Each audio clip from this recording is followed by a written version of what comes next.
नमस्कार, प्रणाम। आप सबको अधिक मास की बहुत बहुत बधाई, क्योंकि अधिक मास श्रीमन नारायण का ही मास होता है।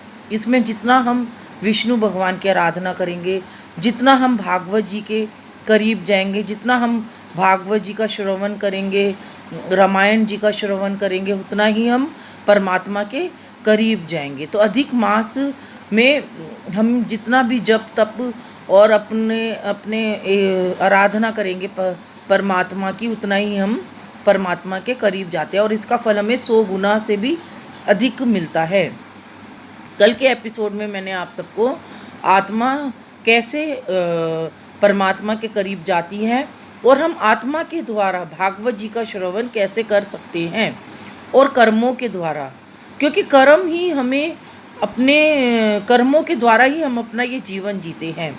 जैसा कहते हैं ना, जैसा कर्म करोगे वैसा ही फल भोगोगे। तो आज हम इस जीवन में कलयुग में ही हम सतयुग भी जी सकते हैं, द्वापर भी, त्रेता भी और सतयुग भी, और कलयुग के जीवों से अपने आप को बचाकर भी रख सकते हैं।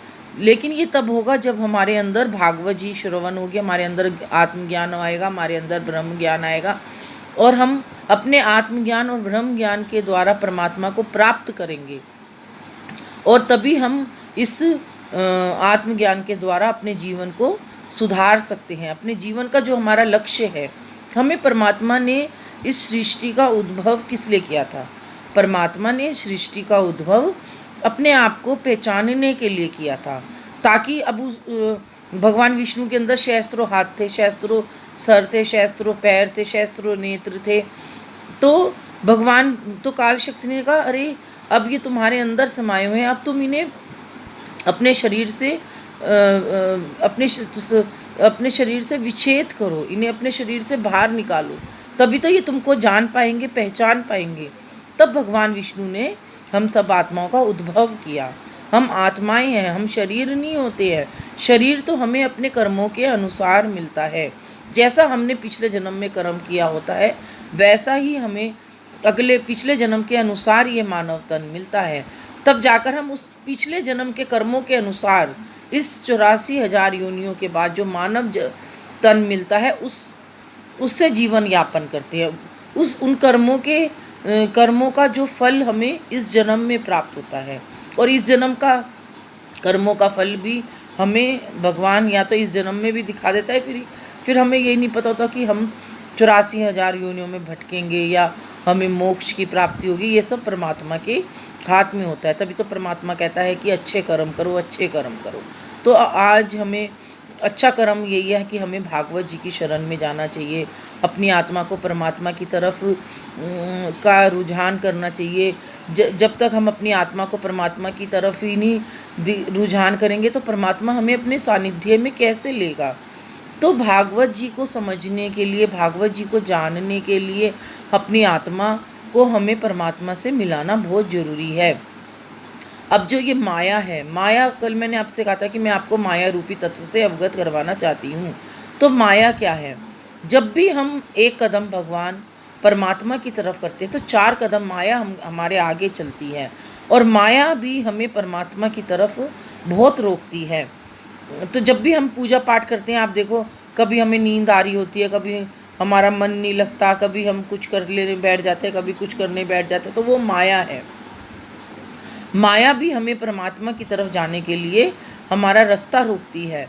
लेकिन जब हमारा निश्चय दृढ़ होता है, हम संकल्प कर लेते हैं दृढ़ कि नहीं, हमें तो परमात्मा का साक्षात्कार ही करना है, हमें ब्रह्म ज्ञान की प्राप्ति करनी है, तो माया को हम दरकिनार कर सकते हैं। अब अब तुम देखो, जब भी तुम वृंदावन जाओ, किसी भी धाम पे जाओ, कितने लोग तुम्हें माया के रूप में हम तुम्हारी ये पूजा कराते हैं, हम तुम्हारी ये, लेकिन जो सच्चा भक्त होता है वो इन सब चीज़ों को दरकिनार करता हुआ आगे बढ़ता चला जाता है। उसे तो अपने परमात्मा के दर्शन को करना है, अपने परमात्मा को प्राप्त करना है। तो हम जब भी वृंदावन में जाए, जब भी हम बरसाना जाए, जब भी हम गोवर्धन की परिक्रमा लगाए या बरसाना की परिक्रमा लगाए, चाहे हम वृंदावन की परिक्रमा लगाए, तो हमें अपनी आत्मा को परमात्मा की तरफ खींचना होगा। कि ताकि हमारा हमने जो इतनी तपस्या करी है, इतनी मेहनत करी है, तो हम उस परिक्रमा का लाभ ले सकें। अब हम परिक्रमा कर रहे हैं और रास्ते में परमात्मा का ध्यान ही नहीं रख रहे, गोलगप्पे खा रहे, टिक्की खा रहे हैं और खाते हुए जा रहे हैं, तो ये परिक्रमा नहीं मानी जाती। परिक्रमा तो हम अपने हृदय में भी लगा सकते हैं। अपने हृदय रूपी जो हमारा हृदय है उसकी हमारे शरीर की जो नस है, हमारे जो रोम छिद्र हैं, हमारी ऋचाएँ हैं, तो हमारी ऋचाएँ ही हमारी इंद्रियाँ हैं। तो हम इंद्रियों के द्वारा, ऋचाओं के द्वारा, तो अपनी मन बुद्धि आत्मा के द्वारा अपने परमात्मा को हम ध्याएंगे, परिक्रमा करेंगे अपने हृदय में, मानसिक रूप से भी परिक्रमा करेंगे, तो वो भी हमारी स्वीकार की जाती है। तो भागवत जी में प्रवेश करने के लिए हमें अपनी इंद्रियां, अपनी ऋचाएँ, अपना मन बुद्धि और अपनी आत्मा को, सबको हमें परमात्मा की तरफ झुकाव करना होगा, परमात्मा की तरफ झुकाना होगा। हमारे अंदर एक लालसा होनी चाहिए कि हम जब भागवत सुनने बैठे तो हमें आगे आगे कि भगवान कृष्ण ने क्या क्या लीलाएं करी थी, हमें उत्सुकता होनी चाहिए भगवान के प्रति जानने की, राधा जी के प्रति जानने की, कि राधा कौन थी, कृष्ण भगवान ने क्या क्या लीलाएं करी, आगे और क्या क्या करेंगे। उनका प्रेम में जाने के लिए एक विरह की वेदना अपने अंदर लानी होगी। जब तक हम विरह नहीं करेंगे तब तक हम परमात्मा को जान ही का पाएंगे। गोपियों ने देखो, राधा ने, गोपियों ने और मीरा ने, सब ने विरह की भक्ति करी है। भगवान की जो कृष्ण भगवान की भक्ति ही विरह की भक्ति है, क्योंकि भगवान कृष्ण की भक्ति मिलते ही हमारे अंदर विरह आता है, हमारे अंदर एक अश्रुओं की धारा बहने लगती है, हमारे नेत्रों से अश्रु, हम जब भी हम भगवान का ध्यान करते हैं तो हमारे हृदय में एक विरह की तरंग उत्पन्न होती है, हमारे नेत्रों से अश्रुओं की धारा बहती है। ऐसा लगता है कि जैसे हम आँख बंद कर लेते हैं और परमात्मा हमारे आँखों के आगे आ जाए, नेत्रों से हमें बस परमात्मा के दर्शन हो जाए, भगवान कृष्ण के दर्शन हो गए, राधा जी के दर्शन हो जाए, तो एक विरह उत्पन्न होती है भगवान कृष्ण की भक्ति में। हमें उस विरह की अग्नि को अपने हृदय में प्रज्वलित करना है, हमें उस विरह को जगाना है, तभी तो हम गोपी बन पाएंगे, तभी तो हम मीरा बन पाएंगे। मीरा भी देखो, शुरू बचपन से लेके भगवान कृष्ण की मूर्ति को अपने साथ साथ लिए घूमती रहती थी, और जब उसका विवाह हुआ तो भी उसने अपने जब उसके परिवार वालों ने उसका ज़बरदस्ती विवाह करा दिया था, तब भी वो अपने ससुराल में अपने कृष्ण भगवान की ही, अपने गिरधर की ही मूर्ति को अपने सीने से लगाए रखती थी, उसी की पूजा करती रहती थी। तो वो गिरधर को ही अपना सब कुछ मानती थी, एक विरहा। तब भी मीरा को भगवान ने कितने समय बाद, बिल्कुल जब मीरा ने बिल्कुल विरक्त हो गई, बिल्कुल संत हो गई और उसे कुछ नहीं सूझता था सिर्फ गिरधर के सिवा, तब भगवान ने उनको अपने साक्षात दर्शन दिए। साक्षात दर्शन क्या दिए?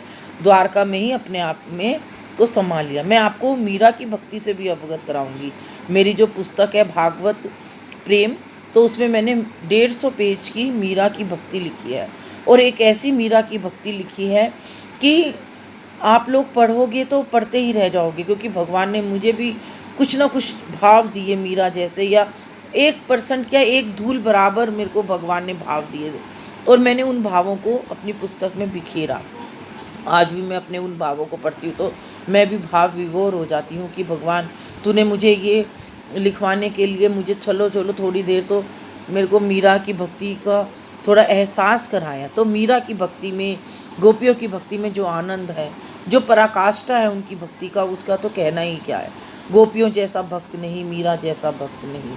और राधा तो कृष्ण के अंदर समाई ही हुई थी, और कृष्ण राधा में समाये हुए थे। तो राधा और कृष्ण तो एक ही हैं, एक ही है राधा और कृष्ण।